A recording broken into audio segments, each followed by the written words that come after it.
சொல்லும் ஆண்டவரே இயேசுவே பெற்ற தாயும் என் தந்தையும் ஆனவரே மற்றும் எல்லாம் எனக்கு நீரே பெற்ற தாயும் என் தந்தையும் ஆனவரே மற்றும் நீங்க சொல்லுங்க எல்லாம் எனக்கு நீங்க தான் சொல்லுங்க வானம் பூமியும் யாவுமே மாறிடிலும் வாக்கு மாறாதவரே வானம் பூமியும் யாவுமே மாறிடிலும் வாக்கு மாறாதவரே ஆனந்தமானந்தமே அல்லும் பகலிலும் பாடிடுவே ஆனந்தமானந்தமே அல்லும் பகலிலும் பாடிடுவே இயேசுவே எங்கள் ஆருயிரே இயேசுவே எங்கள் ஆருயிரே ஆயனும் சகாயனும் ஏயனும் வாயனும் ஆயனும் சகாயனும் ஏயனும் வாயனும் நாயனும் எனக்கன்பான ஞானவனவாளனும் எல்லாம் இயேசுவே எனக்கெல்லாம் இயேசுவே கொல்லை மீதும் இவ்வுலகில் துணை இயேசுவே சொல்லுங்க எல்லாம் இயேசுவே எனக்கெல்லாம் இயேசுவே கொல்லை மீதும் இவ்வுலகில் துணை சொல்லுங்க எல்லாம் இயேசுவே எனக்கெல்லாம் இயேசுவே கொல்லை மீதும் இவ்வுலகில் துணை இயேசுவே எங்கள் சிறுஸ்திகளே உம்மை நினைத்திடவே இந்த மானிட வாழ்க்கையிலே எங்கள் சிறுஸ்திகளே உம்மை நினைத்திடவே தந்த வாலிப நாட்களிலே இந்த மாக உலகத்தை வெறுத்திட அழைத்திட பரிசுத்த ஜீவியமே இந்த மாய உலகத்தை வெறுத்திட அழைத்திட பரிசுத்த ஜீவியமே சேர்ந்து சொல்லுங்க ஆனந்தமானந்தமே அல்லும் பகலிலும் பாடிடுவே ஆனந்தமானந்தமே விடுதலையோடு ஆராதிக்கவா இயேசுவே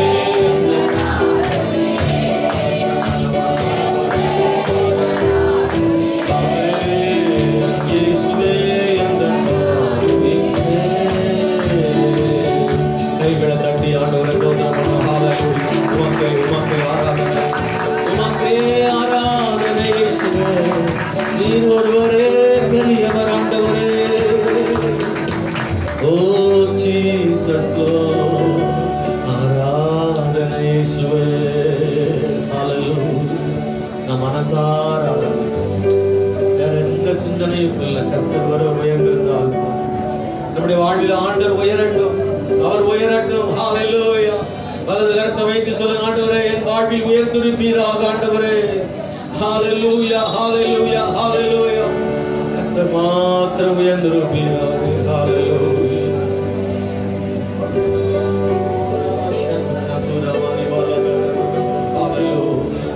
இயேசுவே மை துதிக்கிறோம் ஆண்டவரே நன்றி ஹல்லேலூயா உம்மை ஆராதிக்கிறோம் இயேசுவே ஹல்லேலூயா ஹல்லேலூயா ஹல்லேலூயா உன்னதங்களில் வாசம் பண்ணுகிறவரே மை ஸ்தோத்திரம் ஹல்லேலூயா ஹல்லேலூயா ஆண்டவரே மை துதிக்கிறோம் துதிக்கிறோம் துதிக்கிறோம் துதிக்கிறோம் ஆண்டவரே ஸ்தோத்திரம் ஆண்டவரே ஹல்லேலூயா ஹல்லேலூயா ஹல்லேலூயா என் தேவன் பெரியவர் ஆண்டவரே மை துதிக்கிறோம் ஹல்லேலூயா அநேக நேரங்களில் நம்ம கஷ்டங்களை மட்டும் பார்க்கும்போது அந்த ஆண்டவருடைய நன்மைகள் நம்ம கண்களுக்கு தெரியறதில்ல கஷ்டங்களை மாத்திரம் நாம் பார்க்காம அதற்கு மறைவில் இருந்து கர்த்தர் என்னை பாதுகாத்தாரே அவருடைய கரம் அதையும் நான் எச்சரித்து பார்க்க விரும்புகிறேன் என்னோடு கூட ஆண்டவர் வந்தாரல்ல நம்மோடு கூட வந்தார் அல்லவா ஆண்டவர் நம்மை நடத்தினாரே நம்முடைய தேவைகளை சந்தித்தாரே ஹல்லேலூயா ஓ ஜீசஸ் ஹல்லேலூயா நாயினூர் என்ற ஊருக்கு இயேசு போகும்போது அங்கே ஒரு பெண் அழுது கொண்டே வருகிறார் இயேசு அவளை சந்தித்து அங்கே அவளை பார்த்து சொன்ன ஒரு வார்த்தை அழாதே ஏன் அழுகிறாய் என்று அவளை ஆறுதல் படுத்திவிட்டு அந்த வாலிபனை உயிரோடு எழுப்பினார். துக்கமுகமாய் வந்தவள் அந்த ஊருக்குள் மறுபடியும் திரும்பி போனாள். பெருமையாய் வந்தவள், அழுது கொண்டு வந்தவள் மகிழ்ச்சியோடே போனாள். கண்ணீரை துடைக்கும் இயேசு நமக்கு எதிரே வருகிறார். அவர் நம்மோடு கூட இருக்கிறார். நம்முடைய ஆண்டவர் கண்ணீரை துடைக்கிற ஆண்டவர். ஹல்லேலூயா. ஓ, கண்ணு காணாமல் அவர் போகிறவர் அல்ல. ஏதோ ஒரு கூட்டம் போகுதுன்னு அவர் போயிடல. அழுகிறவங்களை பார்த்தா கர்த்தர் அங்கே நிற்பார், நிச்சயமாக நிற்பார். கண்ணீர் துடைக்கும் இயேசு. ஹல்லேலூயா. கண்ணீர் துடைக்கும் காருண்யமே, மன்னித்து மறக்கும் தாயுள்ளமே. கண்ணீர் துடைக்கும் காருண்யமே, மன்னித்து மறக்கும் தாயுள்ளமே. விண்ணக பேரின்பமே, அப்பா விண்ணக பேரின்பமே. அப்பா உம்மை நேசிக்கிறேன், ஆர்வமுடன் நேசிக்கிறேன். அப்பா உம்மை நேசிக்கிறேன், நேசிக்கிறேன். பலியாகி என்னை மீட்டீரையா, பாவங்கள் சுமந்து மீட்டீரையா. பலியாகி என்னை மீட்டீரையா, பாவங்கள் சுமந்து மீட்டீரையா. ஒளியாய் உள்ளத்திலிருந்து பாடுங்களா, மனசுல இருந்து ஒளியாய் வந்தீரையா. அப்பா உம்மை நேசிக்கிறேன், ஆர்வமுடன் நேசிக்கிறேன். அப்பா உம்மை நேசிக்கிறேன், ஆர்வமுடன் நேசிக்கிறேன்.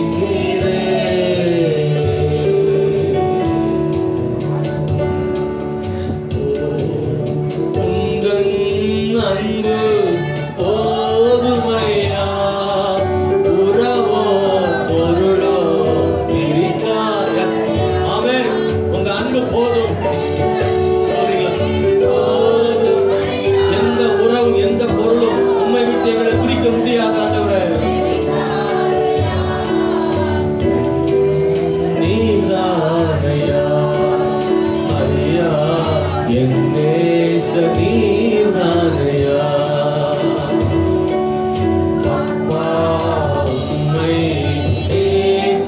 நேசிக்கிறேன், ஆர்வமுடன் நேசிக்கிறேன். அப்பா உம்மை ஆர்வமுடன் நேசிக்கிறேன். ஹல்லேலூயா. கைகளை உயர்த்தி சொல்லுங்க, ஆண்டவரே உம்மை நேசிக்கிற ஆண்டவரே, உம்மை நேசிக்கிற ஆண்டவரே. உண்மையாய் சொல்றீங்களா தம்பி? உண்மையாய் சொல்றீங்களா ஐயா? உண்மையா சொல்றீங்களா? ஆண்டவரை பார்த்து சொல்லுங்க. ஆண்டவர் கேட்கிறாரு, நீ என்ன நேசிக்கிறாயான்னு. பேதுரு மட்டும் இல்ல, நம்மையே கேட்கிறார், நீ நேசிக்கிறையா? இன்னைக்கு நான் தைரியமா சொல்றேன், கால வேளையில சகோதரி நீங்க அப்படி சொல்ல முடியுமா? உண்மை நேசிக்கிறப்பான்னு, உண்மை நேசிக்கிறப்பான்னு சத்தமா சொல்ல முடியுமா? உண்மை நேசிக்கிற ஆண்டவரே இயேசுவே, உண்மை நேசிக்கிறேன்னு அவர்கிட்ட சொல்ல முடியுமா? அதுதான் அவர் எதிர்பார்க்கிறார், வேற ஒண்ணும் இல்ல. பெருசா ஒண்ணு எதிர்பார்க்கல. அப்பா நம்ம நேசிக்கிறேன், உமக்காக வாழ்வேன்னு சொல்ற அந்த வார்த்தையை ஆண்டவர் நம்மகிட்ட எதிர்பார்க்கிறாரு. அதை தைரியமா சொல்றதுக்கு மனசு இருந்தா சொல்லுங்க, மனசு இருந்தா சொல்லுங்க, தைரியமா சொல்லுங்க. அப்பா உம்மை நேசிக்கிறேன் ஆண்டவரே, இன்னைக்கு மட்டும் இல்ல என்னைக்குமே நேசிப்பேன் ஆண்டவரே. அவரை பார்த்து சொல்ல முடியுமா? ஹல்லேலூயா. ஓ நன்றி இயேசுவே. ஹல்லேலூயா, ஹல்லேலூயா, ஹல்லேலூயா. ரிப்பா கதனா மனாலோ சிகதர மனாவலோ.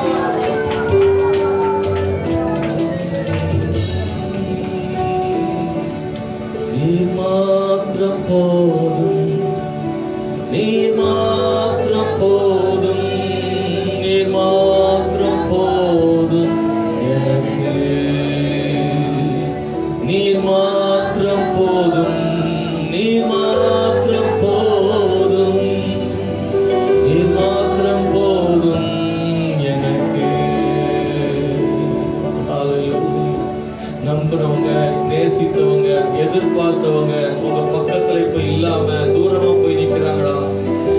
செய்வாங்கன்னு நினைச்ச ஆளு வேடிக்கை பார்த்துக்கிட்டு இருக்கிறாங்களா? ஓ, இவங்கெல்லாம் நான் நம்பினேன் அப்படின்னு சொல்லி ஒருவேளை நீங்க அவங்க மேல நம்பிக்கை வைத்து வீணாய் போயிற்றோ? ஆண்டவர் இந்த கால வேளையில அவர் உங்க பக்கத்துல இருந்தா போதுமானது. 1000 பேர் உன்னை விட்டு போனாலும் இயேசு ஒரு ஆள் உங்க பக்கத்துல இருந்தா போதும். ஓ, அவர் எல்லாவற்றையும் அவரே பார்த்து கொள்ளுவார். மலை போல நம்பி இருந்த சிலர் உங்களை விட்டு போயிருக்கலாம், ஆனா அவரே பெரியவர். மலைகள் விலகினாலும் பர்வதங்கள் நிலை பெயர்ந்தாலும் என் கிருபை உன்னை விட்டு விலகாதுன்னு சொன்ன ஆண்டவர் இந்த கால வேளையில் அவர் போதுமானவர். வலது கரத்தை வைத்து சொல்றீங்களா? நீர் போதும் ஆண்டவரே.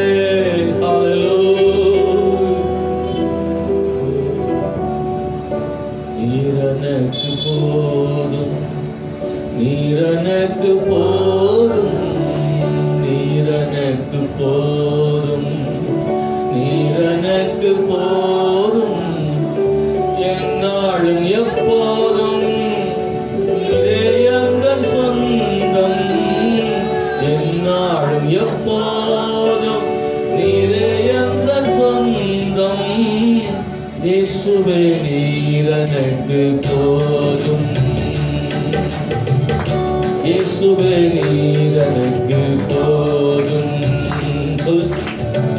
நீரனுக்கு போதும், நீரனுக்கு போதும், நீரனுக்கு போதும், நீரனுக்கு போதும், என்னாலும் எப்போதும் நீரே எங்கள் சொந்தம், என்னாலும் எப்போதும் நீரே எங்கள் சொந்தம். இயேசுவே நீரனுக்கு போதும், இயேசுவே நீரனுக்கு போதும், இயேசுவே நீரனுக்கு போதும், இயேசுவே நீரனுக்கு போதும். அநேக நேரங்களில் நம்ம வாழ்க்கையில எத்தனையோ பேர் உங்களை ஒதுக்கி இருக்கலாம். ஹல்லேலூயா, ஹல்லேலூயா. ஓ, எனக்கு மறக்க முடியாத நினைவுகள். சொந்த பந்தங்களால் என் குடும்பங்கள் ஒதுக்கப்பட்ட ஒரு காலம் அது. எல்லாராலும் புறக்கணிக்கப்பட்டு தனியாக நிற்கிற ஒரு அனுபவம் எங்கள் வாழ்க்கையில் வந்ததுண்டு. ஆனால் கர்த்தர் மாத்திரம் எங்களோடு கூட இருந்ததுனால சொந்த பந்தங்கள் மத்தியில கர்த்தர் இன்று உயர்த்தி வைத்திருக்கிறார். அன்னைக்கு ஒரு நாள் தெருவில் நிற்கிற மாதிரி இருந்தது, எல்லாரும் புறக்கணிச்சாங்க. ஒரு நாள் மறக்க முடியாது.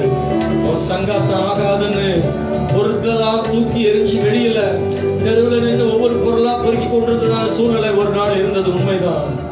தாயும் பிள்ளைகளுமாய் சேர்ந்து கவலையோடு கண்ணீரோடு அழுது கொண்டு அடுத்த நேரம் என்ன செய்வது, எங்கே போவதுன்னு தெரியாமல் திகைத்த நேரம் உண்டுதான். ஆனா ஒண்ணு மாத்திரம் தான், சொந்த பந்தெல்லாம் ஒதுங்கி நிற்கலாம், ஆனால் நீர் மாத்திரம் போதும் ஆண்டவரே. என்னாலும் எப்போதும் எல்லாவற்றிலும் நீர் மாத்திரம் போதும் ஆண்டவரே. நீரே எங்கள் சொந்தம். சொல்லிக்கலாம் எல்லாரும், நீரே எங்கள் சொந்தம். காசு இருந்தா சொந்தம், காசு இல்லாட்டாலும் அவரே என் தஞ்சம். ஹல்லேலூயா. அவரே என் தஞ்சம். பணமே இல்லாட்டால் அவர் எனக்கு போதுமானவர்.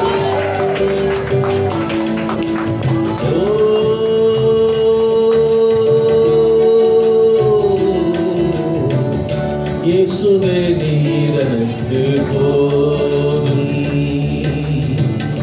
இயேசுவே நீரனுக்கு போதும்,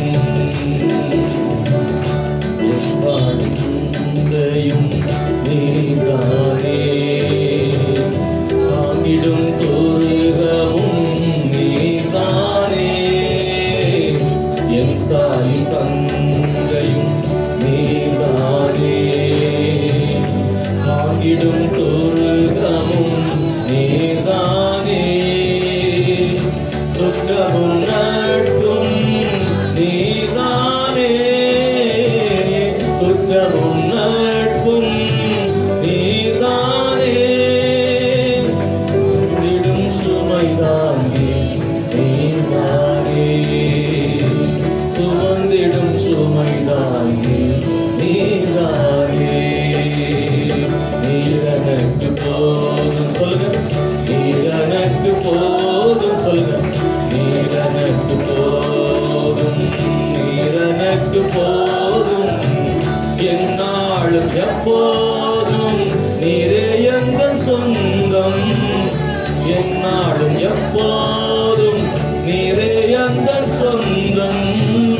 இயேசுவே நீர் எனக்கு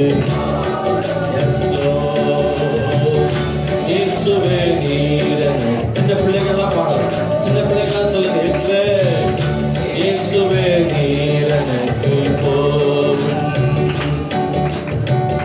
கேட்டிடும் சிநேகிதர் நீதானே, ஆறுதல் தேறுதல் நீதானே. கேட்டிடும் சிநேகிதர் நீதானே, ஆறுதல் தேறுதல் நீதானே. ஞானமும் அறிவும் நீதானே, ஞானமும் அறிவும் நீதானே. என் சுகம் பலனும் நீதானே, என் சுகம் பலனும் நீதானே.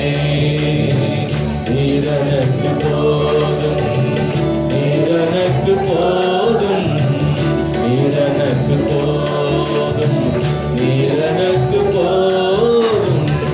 என்னாலும் எப்போதும் நீரே எந்தன் சொந்தம், என்னாலும் எப்போதும் நீரே எந்தன் சொந்தம்.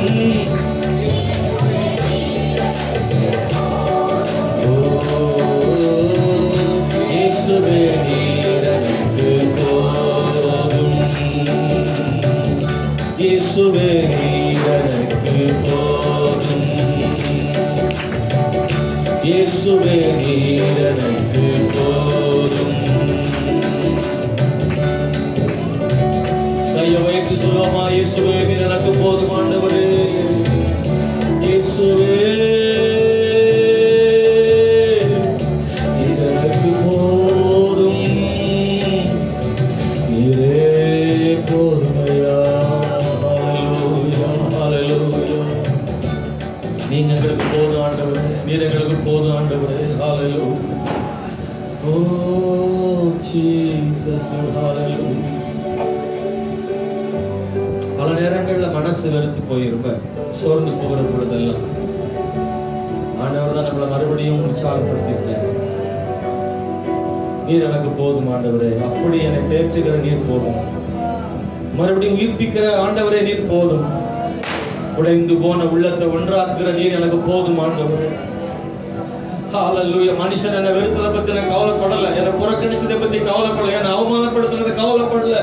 ஆண்டவரே சொல்லுங்க ஆண்டவர்கிட்ட, அப்பா என்ன முன்ன விட்டு பின்ன பேசுனதெல்லாம் நான் பத்தி கவலைப்படல, எனக்கு எந்த கவலையும் இல்லை, நீங்க மட்டும் என் கூட இருந்தா போதும், என் கூட நீங்க மட்டும் இருந்தா போதும் ஆண்டவரே சொல்லுங்க. சகோதரா, இந்த காலவேளை கண்ணீரோட பாரத்தோடு நீ வந்திருக்கலாம், ஆனா ஆண்டவர் ஒரு வார்த்தை சொல்லு, ஆண்டவரே நீங்க மட்டும் என் கூட எப்போது இருக்கிற ஆண்டவரே.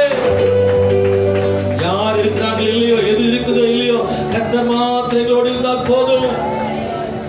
உன்னதமானுடைய மறைவில் இருக்கிறவன் சர்வ வல்லவருடைய நிழலில் தங்குவான்னு சொல்லியிருக்கு.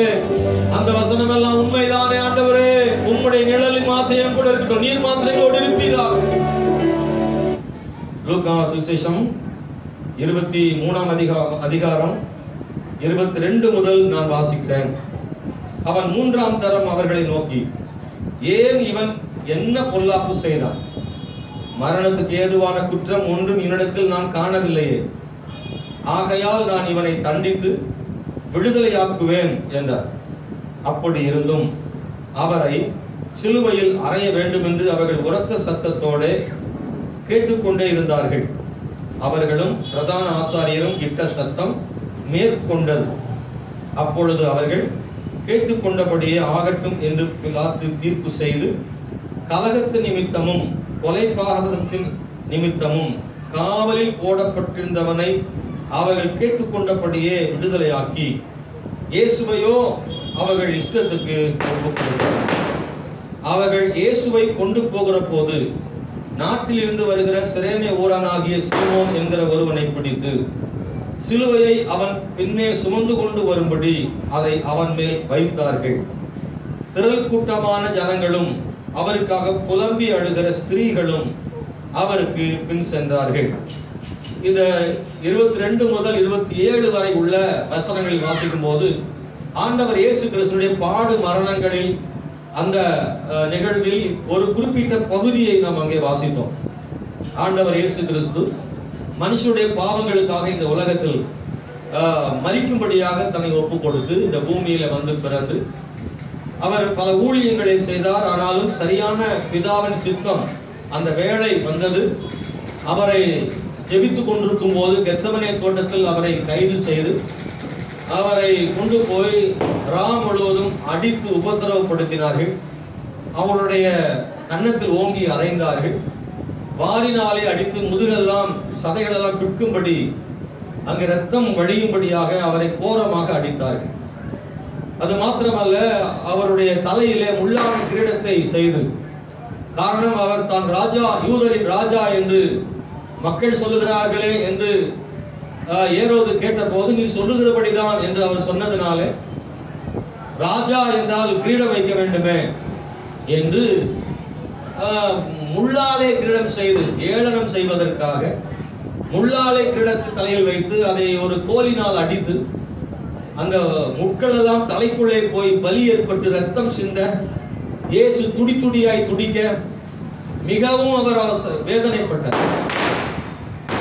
ஸ்தோத்திரம்.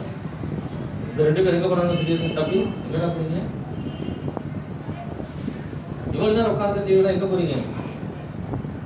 அல்லேலூயா. ஆண்டவர் இவ்வளவு வேதனைகளையும் அவர் சகித்துக் கொண்டிருந்த போது அவரை கடைசியாக சிலுவையை அவர் தோளின் மேல் சுமத்தி தெரு வழியாக பவனியாய் கொண்டு போகிறார். எப்படியாகிலும் அவருடைய உடம்பிலே வலி ஏற்படுத்தி அவர் மனசிலையும் காயப்படுத்த விரும்புகிறார். அவரை அவமானப்படுத்த வேண்டும். ஆண்டவரை அவமானப்படுத்தும்படியாகவும் அடிக்கும்படியாகவும் முற்பட்டார்கள். ஒரு மரண தண்டனைக்குரிய ஒரு குற்றவாளியை எப்படியெல்லாம் வேதனைப்படுத்த முடியுமோ அப்படியெல்லாம் வேதனைப்படுத்தினார். அவரை கன்னத்தில் அறைந்தார்கள், அவரை காரி உமிழ்ந்தார்கள். அவள் முகமெல்லாம் இப்பொழுது எச்சிலாக இருக்கிறது. ரத்தம் ஒரு பக்கத்துல, இதோடு கூட சேர்த்து ஒரு பாரமான சிலுவை 300 பவுண்ட் சொல்றாங்க. ஒரு பவுண்ட்ன்றது 2.2 கிலோகிராம். அப்படி எடுத்துக்கொண்டால் சராசரியாக ஏறத்தாழ ஒரு 150 கிலோ எடையுள்ள ஒரு பாரமான சிலுவை. இதை ஆண்டவர் இயேசு கிறிஸ்துவின் மேல் சுமத்தின பொழுது நிச்சயமாக அவர் இளைஞனாக இருந்தாலும் கூட அவரால் சுமக்க இயலவில்லை. காரணம், ஏற்கனவே அவர் அடிக்கப்பட்டு ரத்தமெல்லாம் போய் ஓரளவு சோர்ந்து போய்விட்டார். அவருடைய சரீரம் மிகவும் களைப்பாய் இருக்கிறது. அவர் 33 வயது இளைஞன், நல்ல புஷ்டியானவர் தான், பலமுள்ளவர் தான். ஆனாலும் இப்பொழுது இருக்கிற சூழ்நிலை தன் பலனெல்லாம் இழந்து அவர் மிகவும் சோர்வுற்றிருக்கிறார். சிலுவை சுமக்கும் போது ஓரிரு முறை கீழே விழுந்தார். சுமக்க முடியாத பாரத்தினால் சிலுவையை போட்டுக்கொண்டு கீழே விழுந்தார். அதற்கு மேல் அவர் சுமந்து விட மாட்டார். கொல்கத்தா என்ற இடத்திற்கு கொண்டு போக வேண்டும். கபால ஸ்தலம் என்கிற அந்த கல்வாரி மேட்டிற்கு அவரை கொண்டு போக வேண்டுமே, அவ்வளவு தூரம் இவர் சுமந்து கொள்ள மாட்டார் என்று சொல்லி அவர் சுமந்த சிலுவையை எப்படியாகிலும் வேற யாரும் கொண்டு வரப்போகிறதில்லை, வண்டியில் கொண்டு வருவதில்லை, அவர்தான் சுமக்க வேண்டும் என்ற இடத்துல அவருக்கு பதிலாக இன்னொருவரை சுமக்க வைப்பதற்கு ஒருவரை தேடுகிறார்கள். எல்லா பக்கமும் சுற்றி பார்க்கும்போது ஒருவர் கண்ணில் பட்டார். அவர்தான் யாருன்னா, சிரேனே ஊரானாகிய சீமோன் என்ற ஒரு மனிதன். அவனை அழைத்து பிடித்து அவன் தோள்களின் மேலே அந்த பாரத்தை சிலுவை வைக்கிறார்கள். சிறு தூரத்தில் இயேசு கிறிஸ்து மறுபடியும் அந்த சிலுவை தானே சுமந்து கொள்கிறார். அதை கொண்டு போய் அந்த குறிப்பிட்ட இடம் வரை சேர்க்கிறார். அது ஒரு குன்று மலைப்பகுதி. அதன் மேல் ஏறி கொண்டு போய் செலுத்துகிறார். எதற்காக இந்த உலகத்திற்கு வந்தாரோ, எந்த சிலுவை மரிப்பதற்காக வந்தாரோ, அந்த பாடுகளை முழுவதாக தானே ஏற்றுக்கொள்ளும்படி இயேசு துணிந்தார். அவரே முன் வந்தார். தனக்காக இன்னொரு சுமப்பதை அவர் ஒருபோது விரும்பினதில்லை. அவரே அந்த சிலுவையை சுமந்து முடியாவிட்டாலும் கொஞ்சம் கொஞ்சமாக சுமந்து கொண்டு போய் சிலுவையில் அறையப்படுகிற இடத்தில் கொண்டு போய் இயேசு கிறிஸ்து சேர்த்தார். மனுஷர்கள் மேல் தேவனித்த அன்பு நிமித்தமாக அவர் பாடுகளை ஆண்டவர் சுமந்தார். இது ஒரு பக்கத்தில் இயேசு கிறிஸ்து அவருடைய பாடுகள். இன்னொரு பக்கத்தில் பார்த்தால் இந்த குறிப்பிட்ட மனிதனை பார்த்து நாம் கற்றுக்கொள்ள வேண்டிய பாடம் அதிகம் இருக்கிறது. சிரேனே ஊரானாகிய சீமோன் என்று சொல்லப்பட்டிருக்கிறது. இந்த சிரேனே ஊர் என்பது இன்றைக்கும் இருப்பதாக சொல்கிறார்கள். ஆப்பிரிக்கா நாட்டிலே இப்பொழுது நவீன லிபியா என்று சொல்லக்கூடிய அந்த இடத்தில் உள்ள ஒரு மனிதன். அவன் இந்த மனிதன் ஒரு யூதனாக இருந்தாலும் அவன் அங்கே இருந்து பஸ்கா பண்டிகைக்காக எருசலேமுக்கு வந்தவன். வருஷத்துக்கு ஒரு முறை அல்லது இருமுறை மாத்திரம் இந்த எருசலேமுக்கு வந்து கூடுவது வழக்கம். நிச்சயம் முக்கியமான சில பண்டிகைகளுக்காகத்தான் அவைகள் எருசலேமுக்கு வருவது உண்டு. இந்த பஸ்கா பண்டிகைக்காக இந்த சிரேனே ஊரானாகிய சீமோன் ரொம்ப நாள் திட்டமிட்டிருக்க கூடும். அதற்கான பணங்களை சேகரித்திருக்க கூடும். தூர இடத்திலிருந்து பயணம் செய்து வர வேண்டுமே, அவனும் அவனுடைய குடும்பமும் சேர்ந்து கூட வந்திருக்க கூடும்.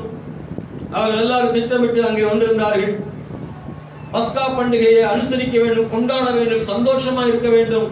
பண்டிகை என்றாலே சந்தோஷம் தானே. எனவே அந்த நாளை ஒரு சந்தோஷமாக கொண்டாடுவதற்காக அவன் எருசலேமுக்கு அவன் வந்திருந்தான். ஆனாலும் அப்போது அங்கே நடந்த சம்பவம், இந்த பண்டிகை காலங்களில் இயேசு கிறிஸ்துவை பவனியாக கொண்டு போய் அவரை அவமானப்படுத்தி தெருவாக இழுத்து கொண்டு போகிற போது அங்கே ஏதோ ஒரு நடப்பதை பார்க்கிறான். அவனுக்கு ஒன்றும் புரியவில்லை. அவன் என்ன வேடிக்கை பார்க்க வேண்டும், ஏதோ வேடிக்கை பார்ப்பதற்காக அந்த தெருவில் வந்து பார்க்கிறான். அங்கே இயேசு சிலுவையில் சுமந்து கொண்டு போகிறார்.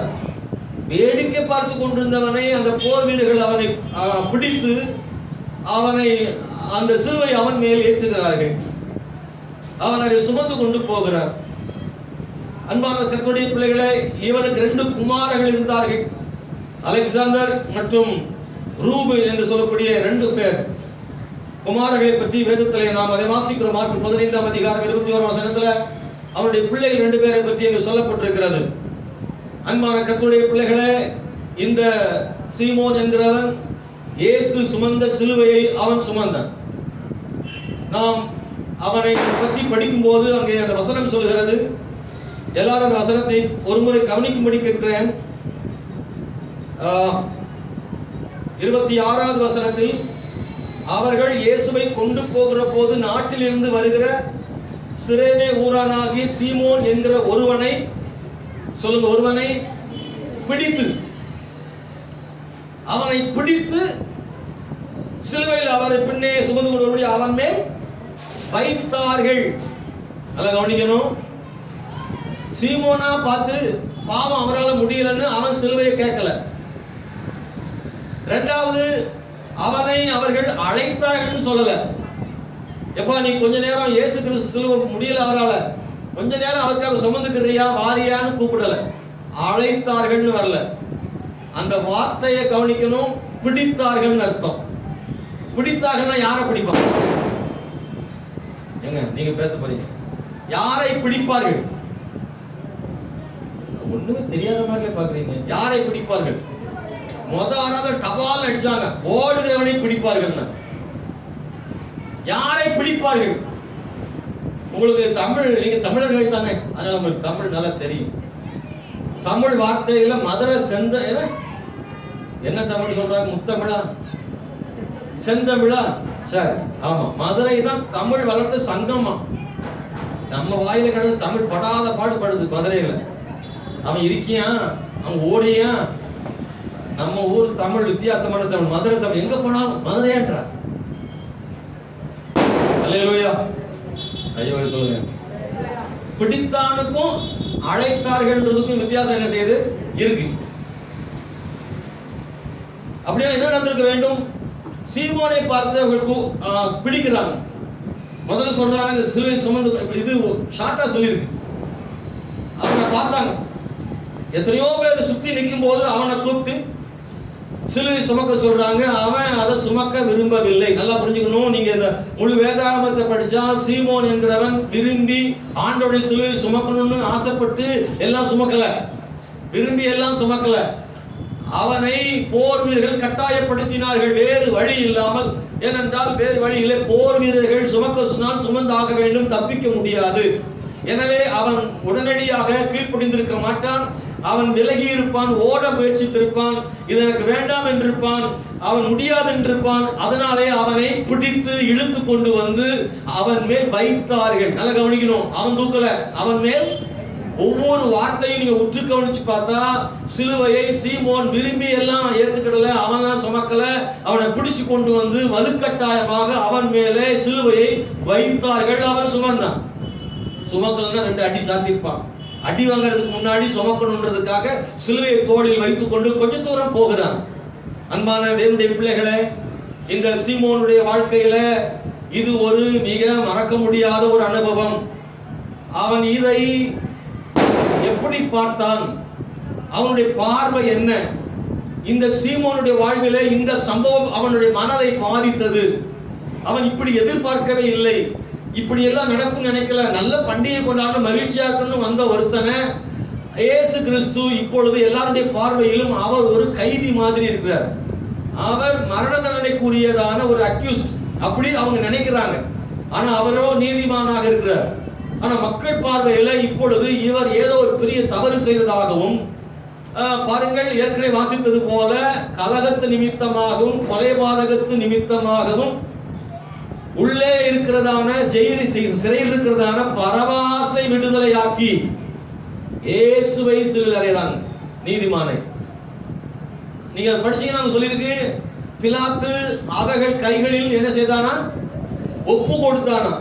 அதுல ஒரு வார்த்தை இருக்கும், அவர்கள் இஷ்டத்துக்கு ஒப்பு கொடுத்தான்னு அது இருக்கு. எங்கேயாவது ஒரு நீதிபதி அப்படி செய்யக்கூடுமா? நீதி தீர்ப்பு கொடுக்க வேண்டிய ஒரு நீதிபதியா இருக்கக்கூடிய பிலாத்து குற்றம் சாட்டினவர்களுடைய இஷ்டத்துக்கு ஒப்பு கொடுத்திருக்கிறார். குற்றம் நியாயம் இல்லை என்று அவருக்கே தெரியுது. பிலாத்தே சொல்றாரு, நான் இவர் மேல ஒரு குற்றமும் காணல, இவர் விடுதலை ஆக்குறேன்னு சொல்றாரு. நீதிபதிக்கு தெரியுது குற்றம் இவர் மேல் குற்றம் இல்லை, ஆனாலும் கடுங்காவல் தண்டனை கொடுக்கிறேன்னு ஒரு நீதிபதி சொன்னா என்ன மாதிரி இருக்குன்னு யோசிச்சு பாக்குறீங்களா? இவர் எந்த குற்றமுமே செய்யவில்லை, இவர் மேல் குற்றம் சுமத்தப்பட்டது உண்மை இல்லைன்னு சொல்லிட்டு ஆனாலும் இத்தனை வருஷம் ஜெயில போடுறேன்னு ஒரு சொன்னார்னா அது எப்படி இருக்கு ஒரு தீர்ப்பு? அப்படித்தான் இந்த பிலாத்து செய்திருக்கிறார். ஆகவே எல்லாருடைய பார்வையிலும் இப்ப இயேசு யாருன்னா ஒரு கைதி மாதிரி, மரண தண்டனைக்கு கொண்டு போகக்கூடிய ஒரு கைதி போல இயேசு சுமந்து கொண்டு போறாரு. எல்லாரும் அவரை பார்த்து ஏளனம் ஒரு பக்கம் செய்யறாங்க. அவரை சிலுவையில் அறையும்னு சொன்ன மக்கள் ஒரு பக்கம் இருக்கிறாங்க. இன்னொரு பக்கத்துல சகோதரிகள், பெண்கள் அவருக்காக அழுகிறவங்க ஒரு பக்கத்துல இருக்கிறாங்க. ஆக இப்பொழுது இயேசு கிறிஸ்து அவமானப்படுத்தப்படுகிறார். சிலுவையில் சுமந்து போகிற இயேசு அவமானப்படுத்தப்படுகிறார். கைதியாக கருதப்படுகிற இயேசுவோடு கூட இருந்து அவர் சிலுவையில் சுமப்பது சீமோனுக்கு இப்பொழுது அவமானமாக இருக்கிறது. இன்னும் நான் உங்களுக்கு ஒரு உதாரணம் சொன்னா புரியும் நினைக்கிறேன். நீங்க திடீர்னு மெஜரா கோட்ஸ் பக்கத்துல போறிய ஜெயில் ரோட்ல, அங்க ஒரு போலீஸ் 2 பேர் ஒரு ஆளை விலங்கு போட்டு கூட்டிட்டு வராங்க. கையில விலங்கு போட்டிருக்கு. உங்களை பார்த்த உடனே கொஞ்ச நேரம் டீயை குடிச்சிட்டு வரோம், கொஞ்சம் கூட கூட நில்லுங்க.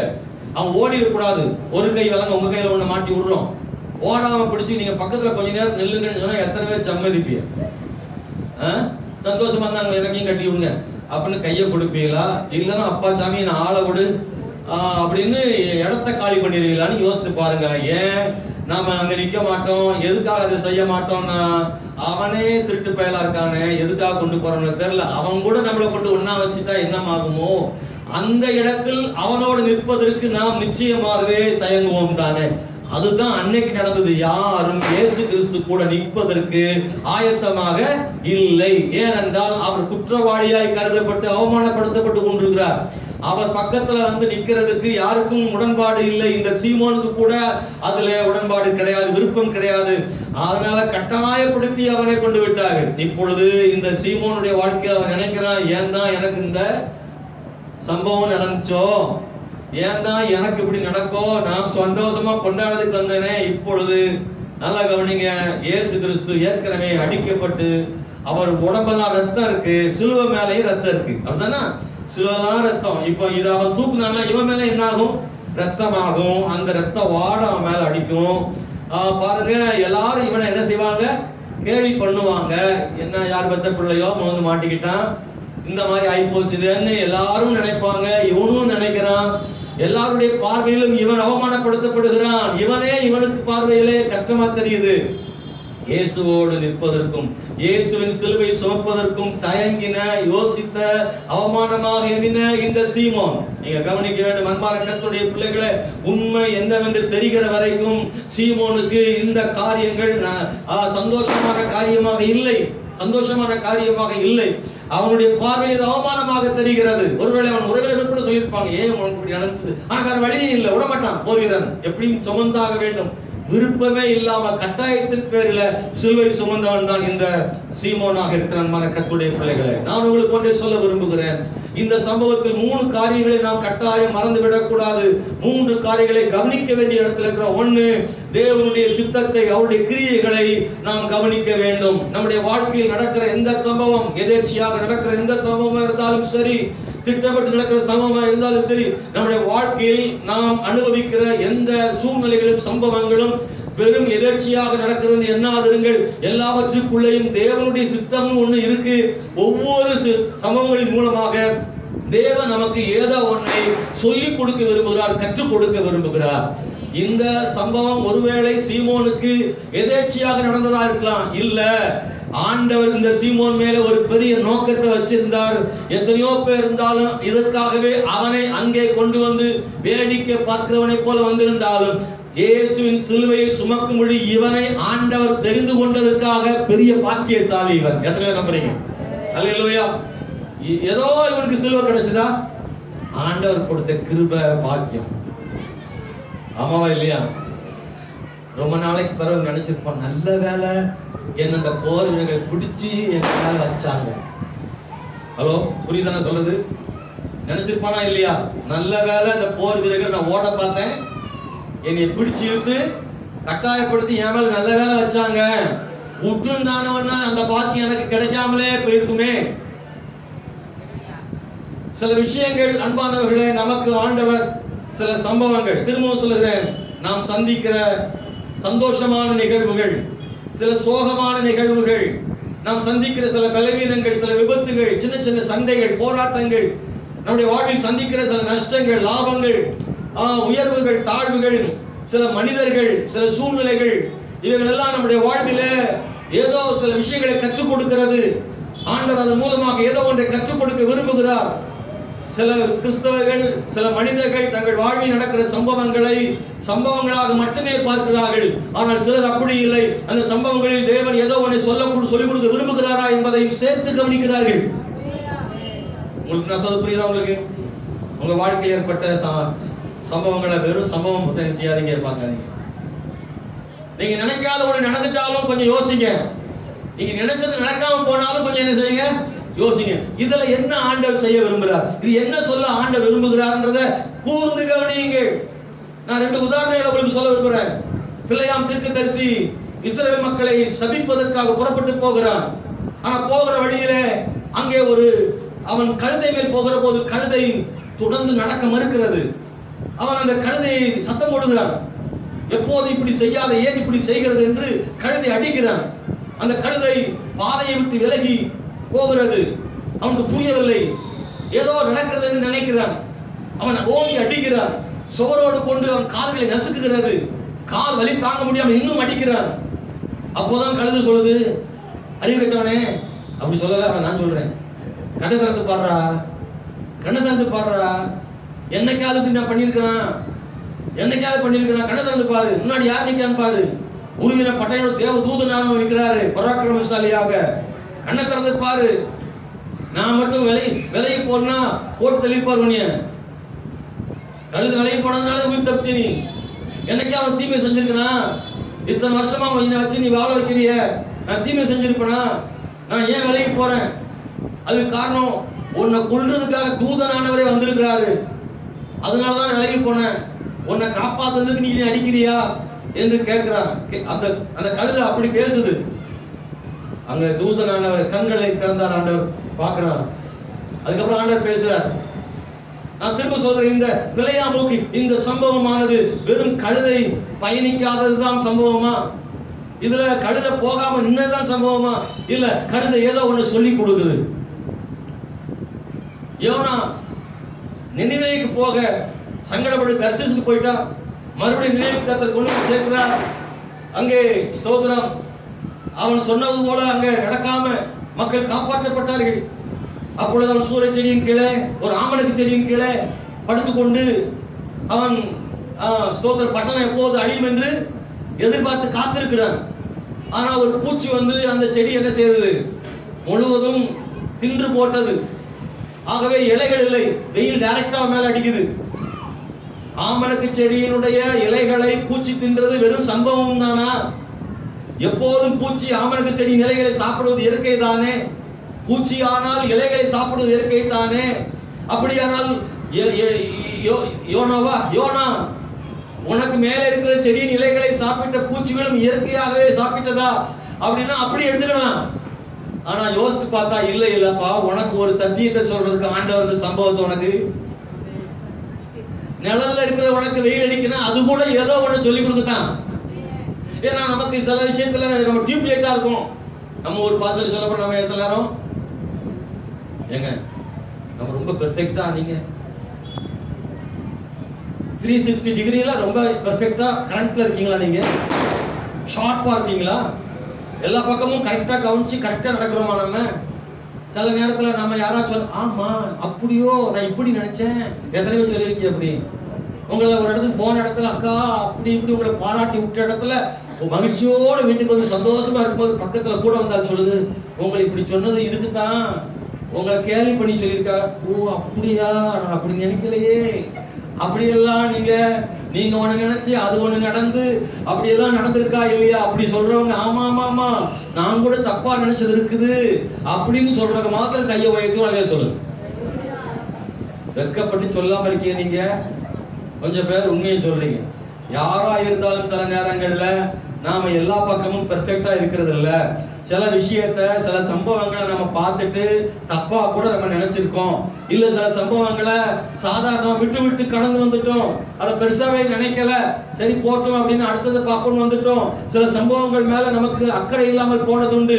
ஒன்றை விட்டு இன்னொன்றை மறந்து போனது உண்டு. ஒரு சம்பவத்தை கடந்து போய்விட்டால் அதை மறந்து போனது உண்டு. ஆனால் இவனுடைய வாழ்க்கையில, இந்த சீமோனுடைய வாழ்க்கையில அவன் ஒரு நாள் மறக்க முடியாத அளவுக்கு நடந்த ஒரு சம்பவமாக அவனுக்கு இருந்தது.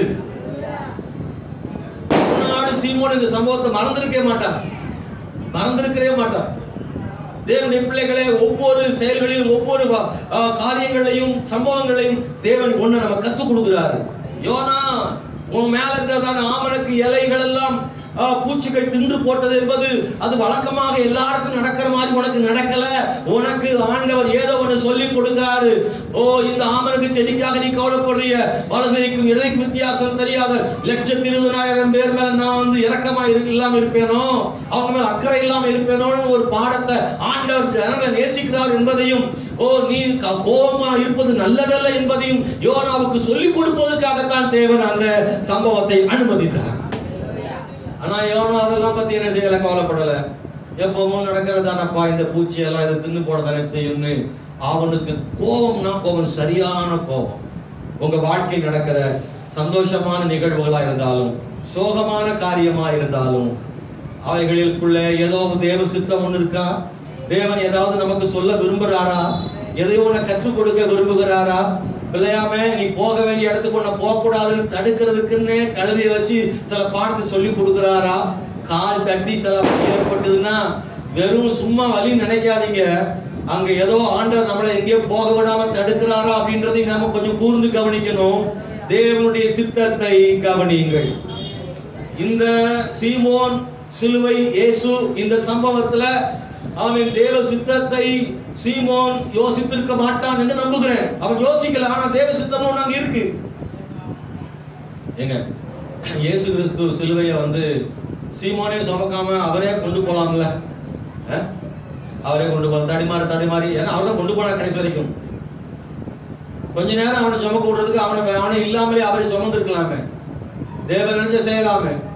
அங்கே ஒரு சின்ன ஒரு சந்தர்ப்பத்தை அவனுக்கு ஆண்டவர் கொடுக்கிறார் பாருங்க. இயேசுவோடு கூட சேர்ந்து சிலுவை சுமக்கிற ஒரு பாக்கியத்தை அவனுக்கு ஆண்டவர் கொடுத்தார்.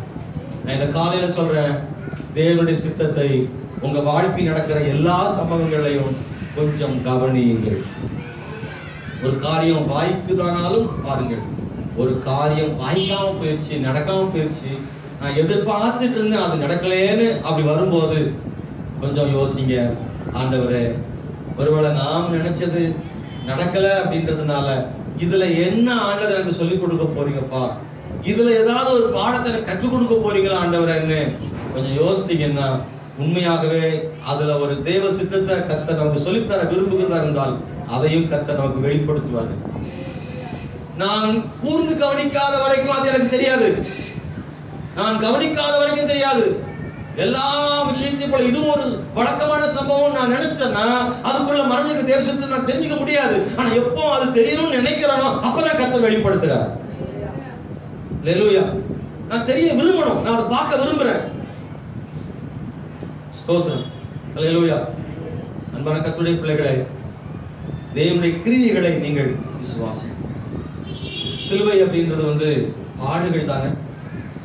சிலுவை என்பது, சிலுவை சுமப்பதுனா என்ன அர்த்தம்?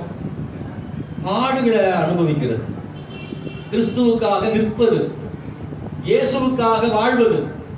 அதாவது இயேசுவின் பின்னால் நான் அவர் பின்னாடி வாழ விரும்புகிறேன், அவர் பின்னாடி போக விரும்புகிறேன், அவரை பின்தொடர்கிறேன், பின்பற்றுகிறேன். இயேசுவை பின்பற்றி போகிற போது எவ்வளவு பாடு பிரச்சனை வந்தாலும் நான் அவரை விட்டுவிட மாட்டேன். அதுதான் சிலுவை சுமக்கிறது. நான் அவர் பின்னாடி போகிறேன், எனக்கு என்ன பிரச்சனை வந்தாலும் சரி, ஒரு நாளும் நான் அவரை விட்டுவிட மாட்டேன். அதாவது சிலுவையை நான் கீழே இறக்கி வைப்பதில்லை, பாடுகளை விட்டு விடுவதில்லை.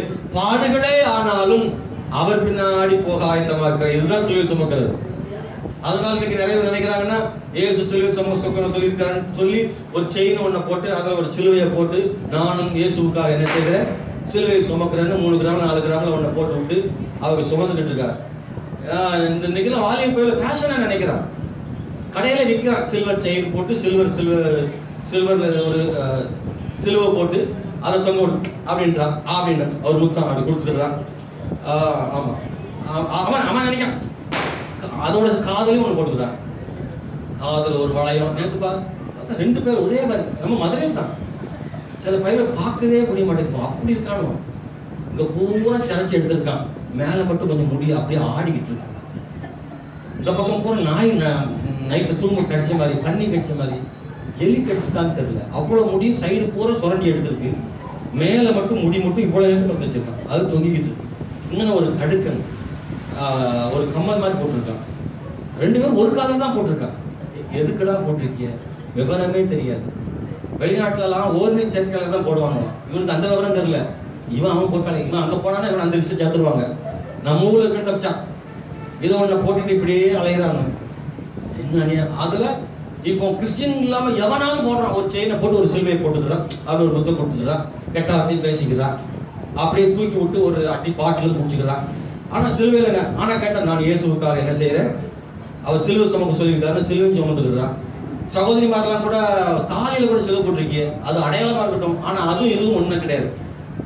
உங்க தாலியில சிலுவை இருக்கலாம், ஆனா அது இயேசு சொன்ன சுமக்கிறது கிடையாது. நான் சொன்னது உண்மைன்னா ஒரு நிலையில சொல்லு. இயேசு சிலுவை சுமக்க சொன்னது என்ன? அவரோடு கூட சேர்ந்து பாடுகளை சகிச்சாலும் அவர் பின்னே போவதுதான். அதான் சிலுவை சுமக்கிறது. அல்லேலூயா. சில மரக்கட்டையில அடிச்சு போட்டிருக்கான், மரக்கட்டையில மரத்துல ஏகப்பட்ட சிலுவை வந்திருக்கு. அதனால அதை சுமக்கிறது இல்லை. குற்றடி அணைக்கலாம் சில தோலை சுமந்துட்டே போறாங்க. இயேசு சொன்னார் சிலுவை சுமக்க சொல்லி, அவரை நான் சுமக்கிறேன். எப்பா அதை விட்டுறப்பா, அவர் சுமந்து முடிச்சிட்டாரு. அவர் சொல்லி நாம் சுமக்க வேண்டியது இல்லை. அவரை பின்பற்றும் போது என்ன போராட்டம் என்ன பிரச்சனை வந்தாலும் அவரை விட்டு விலகாம அவர் பின்பற்றி போக விரும்புறேன்னு சொல்றதா சிலுவை சுமக்கிறது. இல்ல இறக்கி வச்சிடாத, அந்த சிலுவை இறக்கி வச்சிடாத. அல்லேலூயா. சகோதரர்களே, ஒருவேளை நீங்க போட்டு சிலுவை இருந்தா கழுத்து நீங்க தூர போட்டு வேஸ்ட், பிரோஜனம் கிடையாது.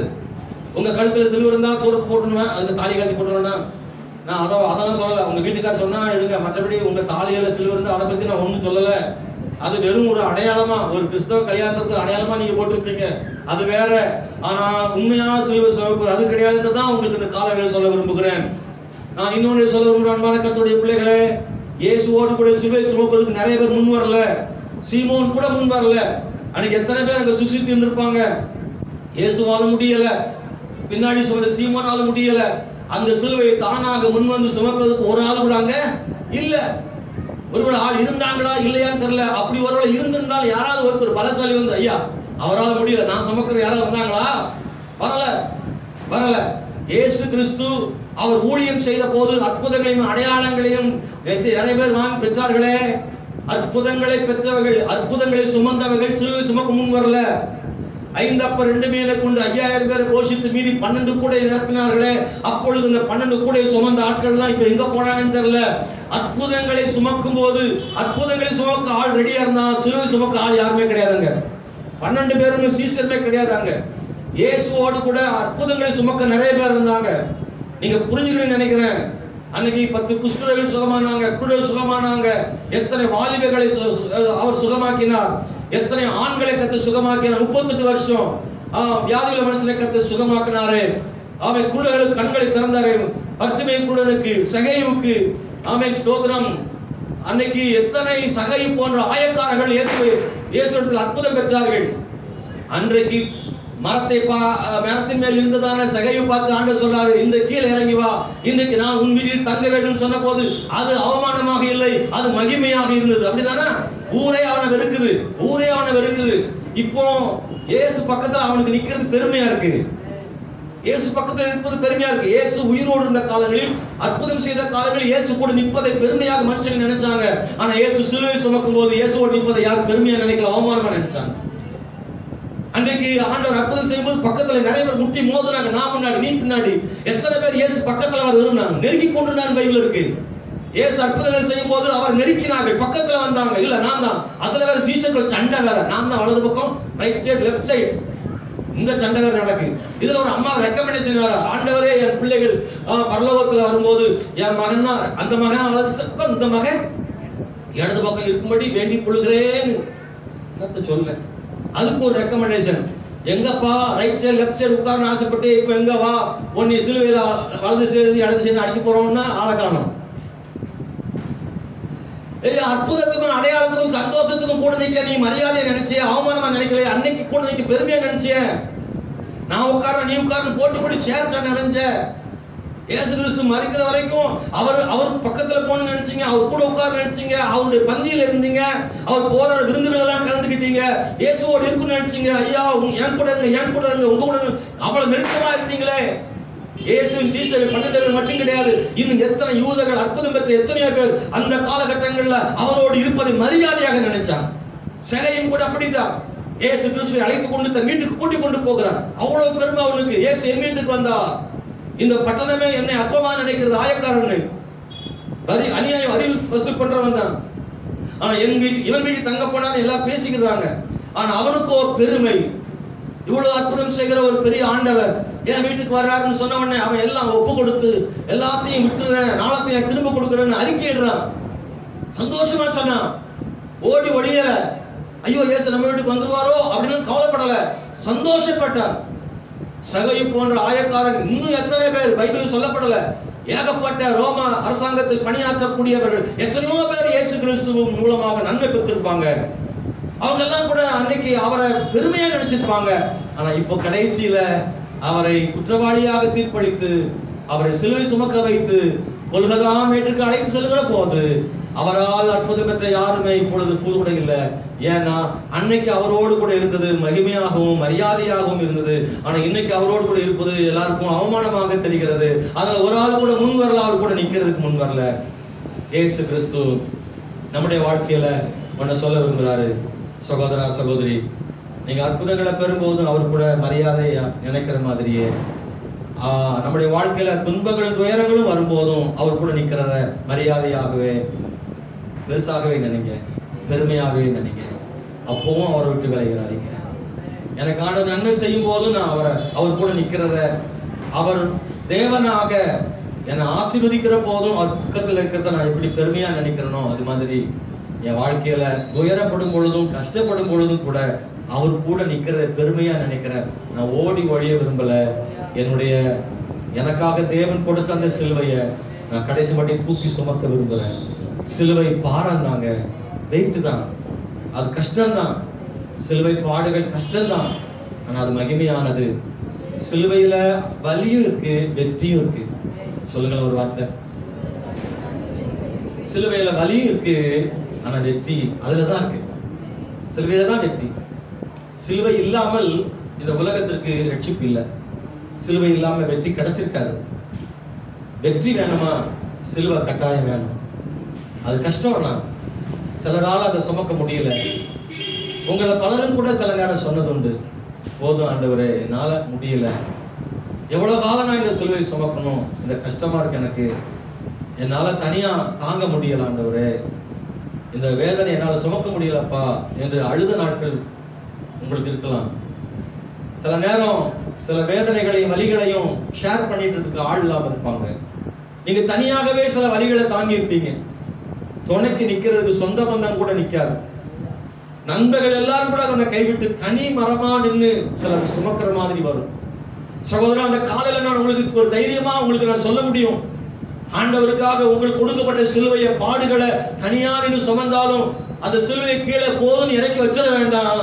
அவர் மறுபடியும் சிலுவையை அவர் சுமக்க ஆயத்தமா இருக்கிறாரு. சீமோனே போதும் இறக்கிறாத, அவரே உன்கிட்ட வந்து கேட்பாரு, போதும் மகனே சுமந்தது, இனி நான் சுமந்து கொள்கிறேன்னு உன் சிலுவையை அவரே சுமந்து கொண்டு வருவார். உன்னுடைய பாடுகளின் வாழ்க்கைக்கு ஒரு முற்றுப்புள்ளி வைப்பார். அன்பான கர்த்தருடைய பிள்ளைகளே, என் நுகத்தை உண்மையில் வைக்கிறேன்னு சொல்றாரு. மத்தேயு சுவிசேஷம் 11ஆம் அதிகாரம் 28, 29 வசனங்களை படித்து பாருங்கள். இதோ வருத்தப்பட்டு பாரம் சுமக்களே, நீங்கள் எல்லாரும் இடத்தில் வாருங்கள், நான் உங்களுக்கு இளைப்பாறுதலை தருவேன். நான் சாந்தம் மன தாழ்மையுமா இருக்கிறேன். என் நுகத்தை உங்கள் மேல் ஏற்று என்னிடத்திலே கற்றுக்கொள்ளுங்கள், அப்பொழுது உங்கள் ஆத்துமாக்கள் இளைப்பாறுதல் கிடைக்கும். என் நுகம் மெதுவாயும் என் சுமை இலகுவாயும் இருக்கிறது என்று சொல்றார் ஆண்டவர். அவர் இளைப்பாறுதல் கொடுக்கிற தேவன். ஆனா ஆண்டவருடைய கிறிஸ்தவ வாழ்க்கை என்பது பஞ்சுமத்தை அல்ல, அது பாடுகள் நிறைந்ததுதான். ஆனா அது மகிமையானது கூட. யார் அவருடைய பாடுகளில கலந்து கொள்கிறார்களோ அவர்களுக்கு ஆண்டவர் ஆறுதலை தர்றார். அப்போஸ்தலனாகிய பவுல் எழுதுகிறார், அவரோடு பாடுகளை சகித்தால் அவரோட ஆளுகையும் செய்வோம்னு பவுல் சொல்றாரு. அவரோடு கூட பாடுகளை சகித்தால் அவரோட ஆளுகையும் செய்வோம். அவரோட அற்புதங்களின் போது கூட நின்றவர்கள் பாடுகளின் போது கூட நிற்கவில்லை. நீங்களும் நானும் பாடுகளின் போது கூட நின்றால் அற்புதங்களின் போது கூட நிற்போம். நான் திரும்பவும் சொல்கிறேன், பாடுகளோ அற்புதங்களோ சந்தோஷமோ கவலையோ எதுவானாலும் சரி, நான் சொல்ல விரும்புவது பாடுகள் அற்புதம்னு நான் பேசல, எப்போதும் அவர் கூட நிற்க விரும்புறேன், அவ்வளவுதான். அந்த வார்த்தை எத்தனை பேர் சொல்ல விரும்புறீங்க? ஆண்டவர் சொல்லுங்க, ஆண்டவரே நான் எப்போதும் ஓடி இருக்க, நான் என் வீட்டாரும் என்றால் கர்த்தரை சேவிப்போம். ஆண்டவரே என்ன போராட்டம் வந்தாலும் என்ன பிரச்சனை வந்தாலும் ஆண்டவரே நான் அதை தாங்கிக் கொள்வேன். ஆண்டவரே உமக்காக நிற்க ஆயத்தம். ஆண்டவரே அந்த வார்த்தைகளை தான் தீர்மானமாய் இந்த காலையில கர்த்தரை சொல்லுங்க. கர்த்தர் உங்க சத்தத்தானவர் கேட்பாராக. 3 காரியம் சொன்ன. 1, தேவனுடைய கிரியைகளை கவனியுங்கள். தேவனுடைய கிரியைகளை கவனியுங்கள்.